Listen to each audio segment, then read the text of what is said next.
Alors, vouloir avoir raison à tout prix dans son couple ou auprès de sa famille, auprès de son père, sa mère, sa sœur ou bien ses enfants, c'est normal et humain. Maintenant, est-ce que c'est judicieux? Pas toujours. Je ne suis pas d'accord avec tous ceux qui disent qu'il faut choisir entre avoir raison ou être en paix.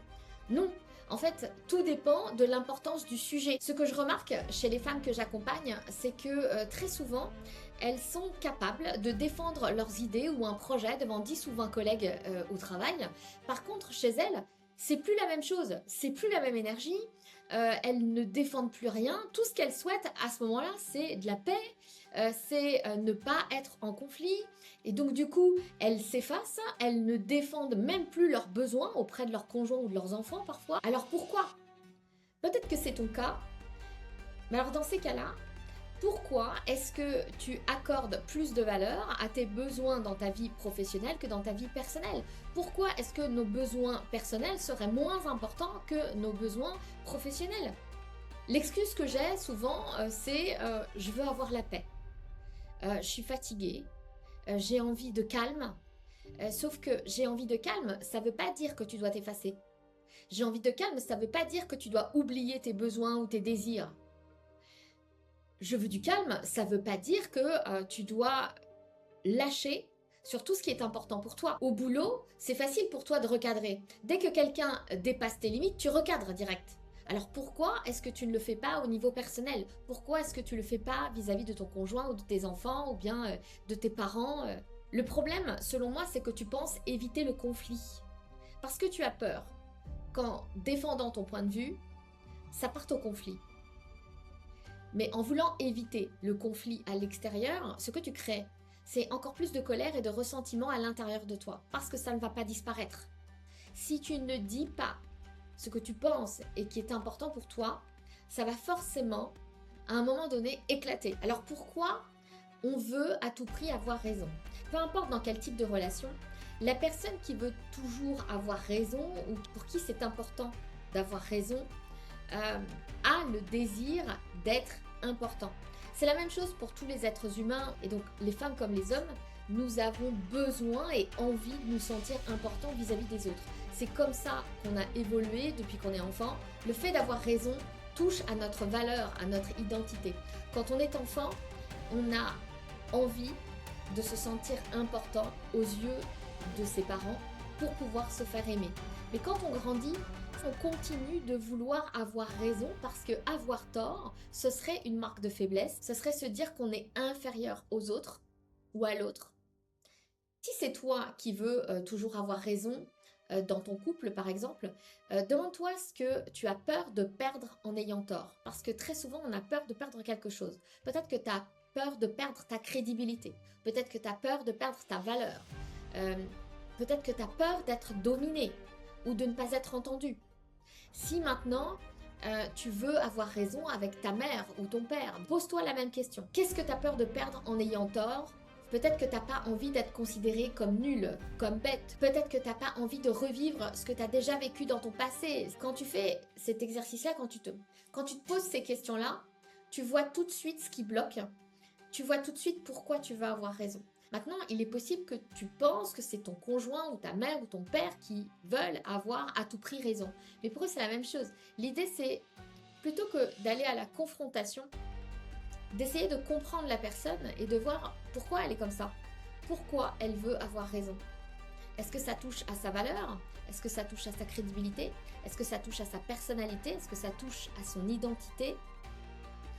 Si tu as vraiment quelque chose d'important à faire passer, plutôt que de vouloir la paix, demande-toi comment tu vas pouvoir défendre ton point de vue parce que tu as besoin de défendre ton point de vue dans la mesure où c'est important. L'idée n'est pas de baisser les armes pour avoir la paix, l'idée est de défendre son point de vue tout en préservant la paix. Comment est-ce qu'on fait ça? N'importe qui peut changer d'avis spontanément sur une chose. Ça t'est forcément déjà arrivé de changer d'avis sur une vérité que tu avais en regardant un reportage, en écoutant parler certaines personnes à la télé. Tu changes d'avis spontanément. Par contre, quand on veut te faire comprendre que tu as tort, tout dans ton corps et dans ton esprit veut avoir raison et va tout faire pour prouver que l'autre a tort. Ça vient probablement de ton passé. Si c'est ton cas, il est possible que durant ton enfance, on t'ait mis dans une position d'adulte un peu trop vite. Tu es grandi trop vite. Peut-être que tes parents t'ont fait comprendre, c'est pas forcément vrai, mais toi tu as compris que pour te faire aimer, tu devais être parfaite. Si tu as grandi avec ça, systématiquement tu veux avoir raison parce que si on te prouve que tu as tort, c'est comme si tu n'étais pas parfaite, c'est comme si tu étais moins importante, c'est comme si tu n'étais pas aimable. Ça crée quelque chose de fort à l'intérieur qui fait que ça te pousse à tout le temps avoir raison. Demande-toi à chaque fois que tu veux avoir raison comme ça, si c'est réellement important pour toi. Maintenant, si c'est le cas de ton conjoint, de ta mère, de ta soeur, de ton oncle, et que c'est lui ou elle qui veut toujours avoir raison et que ça t'énerve, l'idée n'est pas de partir à la confrontation avec la personne, parce que rappelle-toi ce que je t'ai dit, à partir du moment où quelqu'un te dit que tu as tort, tout dans ton être veut réfuter l'argumentaire, veut aller à l'encontre, se met en mode combat. Donc si tu veux pas ça, la première chose à faire, c'est de ne pas aller à la confrontation, mais plutôt d'essayer de le déstabiliser en posant plusieurs questions. Commencer de manière neutre en disant ok, je comprends ce que tu veux me dire, mais j'ai un autre point de vue. Est-ce que tu penses pas que, qu'est-ce que tu dirais si? Essaie de poser des questions, plusieurs questions pour déstabiliser la croyance de l'autre quelque part, comme quoi il a raison. Et puis petit à petit, d'arriver à comprendre quel est son point de vue. Toi aussi, ouvre-toi à son point de vue et tu verras que tu n'obtiendras pas la même réponse, le même mode combat, la même énergie en face. À ce moment-là, l'autre va s'ouvrir également à ce que tu es en train de lui dire. Et quand tu sentiras l'ouverture, là tu pourras donner ton point de vue de manière ferme. L'autre chose importante, c'est que je t'ai parlé tout à l'heure de tes besoins que souvent tu n'évoques pas auprès de ton conjoint, auprès de tes enfants. Tu préfères avoir la paix à la place et oublier tes besoins. Si tu fais ça, petit à petit, tu vas perdre ton estime de toi. Pourquoi? L'estime de soi comprend trois choses importantes. Elle comprend l'amour de soi, l'image de soi et la confiance en soi. Donc, ton estime va forcément diminuer parce que tu ne réponds pas à tes besoins, parce que tu n'arrives pas à affirmer tes besoins auprès des gens qui t'entourent. Or, ce sont les gens qui t'entourent qui sont censés t'aider à nourrir ces besoins. Et ils sont là pour te comprendre et ils sont là pour accepter surtout tes besoins ainsi que tes désirs. Donc tu as besoin d'énoncer tout ça, tu as besoin d'en parler et d'affirmer le tout pour pouvoir te sentir comprise et pour booster ton estime de toi à la maison autant que dans ta vie professionnelle. L'idée n'est pas d'avoir une grande estime de soi dans sa vie professionnelle et pas du tout dans sa vie personnelle. Le but, je pense, c'est d'arriver à un équilibre entre les deux. L'équilibre, c'est pouvoir s'affirmer et écouter ses besoins et ses désirs dans les deux sphères de vie.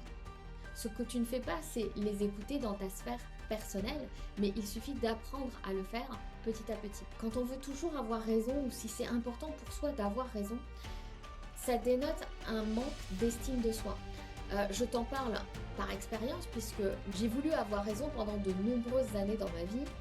Ça m'arrive encore aujourd'hui et ça m'arrivera encore certainement à l'avenir, parce que ça veut dire que on n'a pas assez confiance en soi pour lâcher prise sur le fait que tout le monde n'a pas besoin d'avoir le même point de vue que soi pour se faire accepter. Ça vient du fait qu'on ne s'est pas fait accepter quand on était enfant ou qu'on a refusé d'écouter nos sentiments ou nos émotions.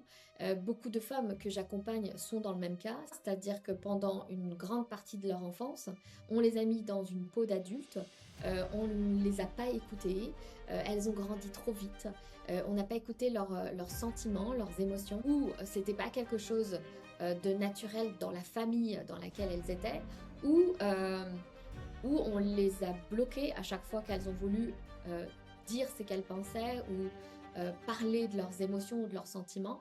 On a minimisé ce qu'elles ressentaient et donc du coup ça a diminué leur estime d'elles-mêmes. Donc à partir de maintenant, si tu veux avoir raison quand tu es dans un débat avec ton conjoint, demande-toi si le sujet est réellement important. Si le sujet n'est pas important et que finalement avoir la paix est nettement plus important que le sujet en lui-même, c'est ok. Tu peux lâcher l'affaire, tu peux baisser les armes. Maintenant, si ce que tu veux faire passer est important, dans ces cas-là, il ne faut surtout pas baisser les armes, mais plutôt continuer à essayer de défendre ton point de vue.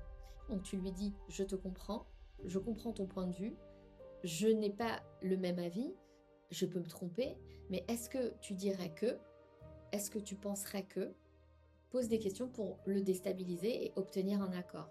Parce que ce qui est important pour toi, personne n'a le droit de le minimiser et surtout pas toi. Voilà ce que je voulais te dire à propos du fait d'avoir raison. Si tu veux aller plus loin avec moi, tu sais que tu peux prendre un appel découverte gratuit de 30 minutes. Je te mets le lien dans la description. Nous verrons ensemble ce qui bloque au niveau de ta communication et tu sais aussi que tu peux télécharger gratuitement mon guide comprenant les erreurs à ne pas commettre en termes de communication personnelle ainsi que la première étape pour sortir des conversations stériles. Je te mets également le lien dans la description.